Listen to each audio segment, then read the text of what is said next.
some extended examples. If I gave you the square root of 2 times the square root of 5. Okay, obviously you look and see if the index are the same. That would determine whether or not you can multiply these or not without doing anything extra. Since they are the same, I can multiply. What am I multiplying? I'm multiplying the what? The radicands. In this case, that's what? 2 times what? 5? And 2 times 5 will give us 10. Okay? Now, the question now remains, can I simplify 10? Now, I know that 10 is not a perfect square, and I cannot break it down because if you look at it, 10 can be broken down into what? 5 and what? 2? Neither 2 or the 5 is a perfect square, so there's nothing else you can do with it. So that tells you that you must stop there, okay? So you don't have to worry about it. If I have, let's say, the square root of 4 times the square root of 7. Now, instead of multiplying 4 times 7, I recognize that 4 is a what? Perfect square. Okay, so I need to deal with that. So what's the square root of 4? Well, what do you square to get 4? 2 times 2 is equal to what? 4. So I know that square root of 4 is what? 2.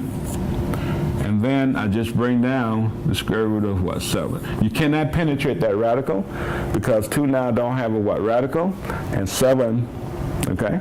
Now, if I look at it, 4 times 7, that would give us what? 28. That's even a larger number. So that means that you don't want to do that. If you can separate and then simplify, go ahead and do that. Okay. Because if you multiply, you're going to get even a larger number, which means that you have to work a little harder to do. Okay. So in this case, you have what? 2 square root of 7 as being your final answer. Okay.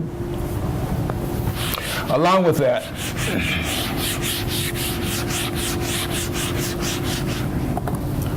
let's take another example.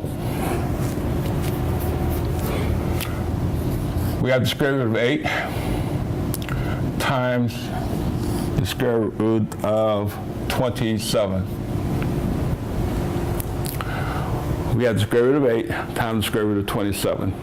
Now, logic tells me I can multiply what? 8 times 27. But if you look at it, that would give us a very large number.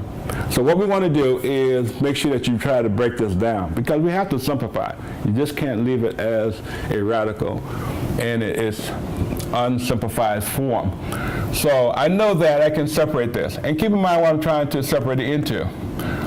This is what? Square root. So I mean I'm looking for what? Perfect square within what? 8. What's the factors of 8? I know that 8 is what? 4 times what? 2. So the radical is still there.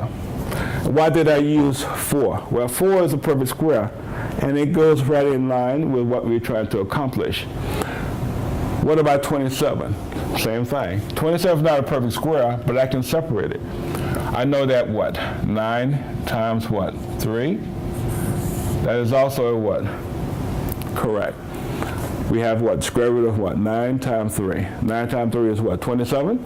And why did I use 9? Because 9 is a what? Perfect square. Now, sometimes you will not be able to separate that, but if you do, then this is what you should have. Now, I can re-identify.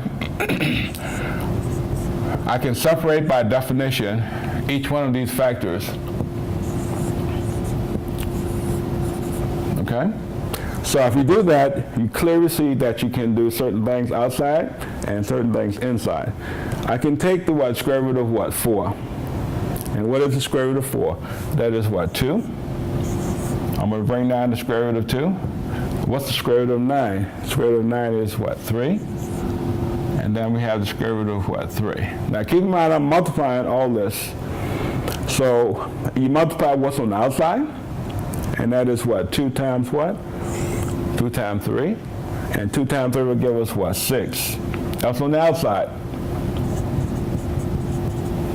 And then in part, you have what? Both of these being the same radical. So I can multiply. 2 times 3. What is 2 times 3? That is what? 6. Now, it's not always going to look like this, but obviously this is what we have in this situation, okay? So go with the flow. So keep in mind what your rule says. You multiply what's on the outside, and this obviously the case. We have what, 2 times what, the 3, and that is what, 6. And inside, we multiply those things, and that would be 2 times 3 again, and that would give us what, 6. So our final answer will be 6 times square root of what, 6, okay?